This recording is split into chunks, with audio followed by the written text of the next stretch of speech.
और गीत गुनगुनाते हुए कमल भाई चले हैं आज। कैसे जा रहे हैं कि मोए बीसम की लाड़ों ने भेजो है सुनो सामरिया,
पंडित जी गीत गुनगुनाते हुए जा रहे हैं। रास्ता में एक बगीचा मिला है, कमल भाई उस बगीचे में बैठ गए। जब विश्राम करने लगे हैं, मंद मंद गति से हवाएं चल रही थी, नींद आ गई। पंडित जी रास्ता में ही सो गए। इधर भगवान कन्हैया ने देखा है कि मेरी प्राण प्यारी रुक्मिणी को भेजो हो, दूत मार्ग में ही सो गया है, अब क्या करें। तो भगवान कन्हैया ने योग माया के द्वारा पंडित जी को द्वारकापुरी में बुलवा लिया है। तो जब पंडित जी द्वारकापुरी में पहुंचे हैं, देखने लगे बाजी वाह, कहाँ लेटे थे कहाँ आ गए। बगीचा में मैं तो लेटा था, ये संगमरमर के महल बने हुए हैं, ये कहाँ से आ गए। पहरेदारों से पंडित जी पूछ बैठे हैं, द्वारपालो भैया द्वारपाल। हाँ पंडित जी। ये कौन सा नगर है। ये द्वारका 6। द्वारका 6। हाँ। द्वारपालो कहो। हमें द्वारका 6 में नहीं जाना है, हमें उस नगर में जाना है जिसमें भगवान कन्हैया रहते हैं। पंडित जी हाँ। कन्हैया 6।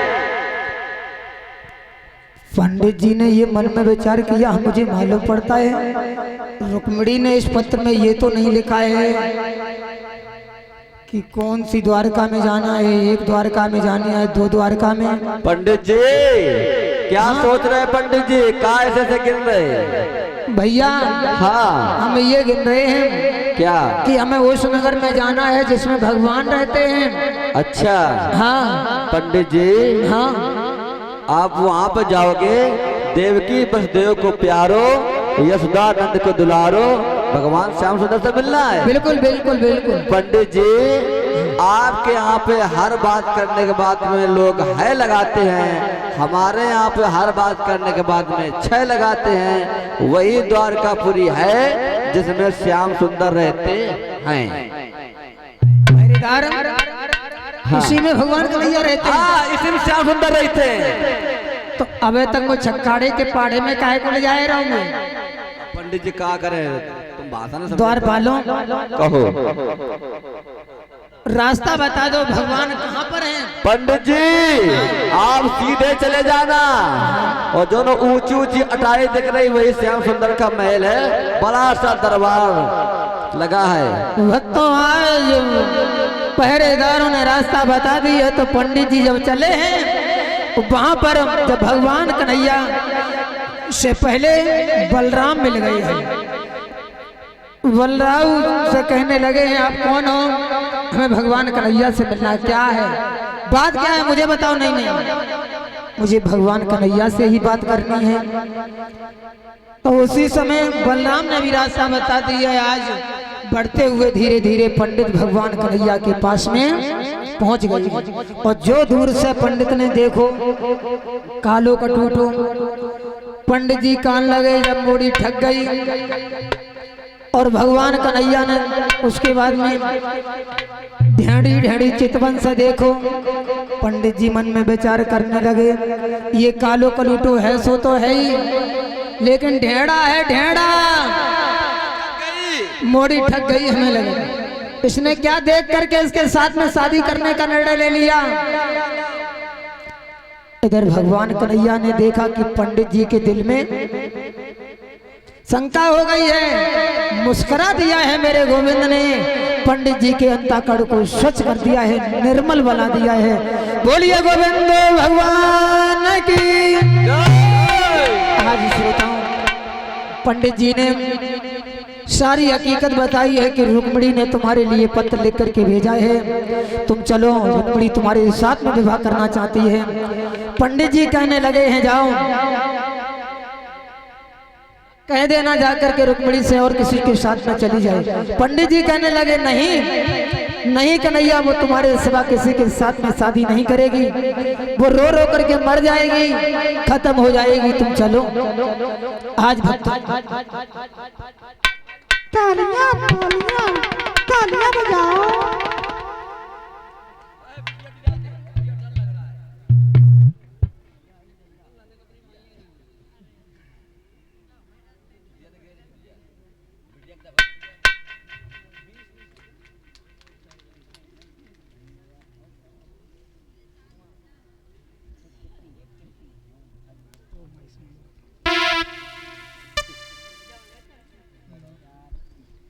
और इसी के साथ साथ जो हमारे मामा निर्जेश यादव जी जो ग्राम फक्करपुर से इस कथा प्रांगण में पदार्पण किया है, उनकी धर्मपत्नी हमारी मामी जी जो आरती देवी दी, एक गले में नोटों का हार डाल करके, और उनकी बेटा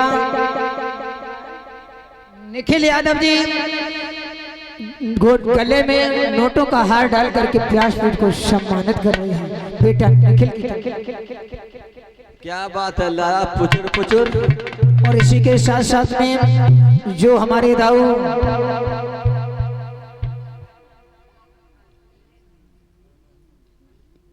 वीरेंद्र यादव जी जो इसी ग्राम नंगला खरा के रहने वाले हैं, उनकी बेटी उषा यादव,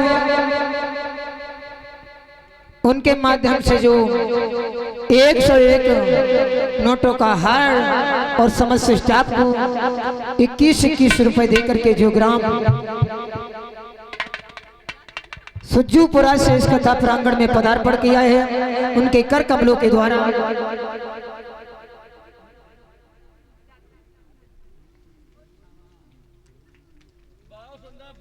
उनके माध्यम से गले में एक नोटों का हार और 21 रुपए दे करके हमारे समस्त स्टाफ को जो ग्राम सुज्जूपुरा से दीदी उषा यादव ने इस कथा प्रांगण में पदार्पण किया है।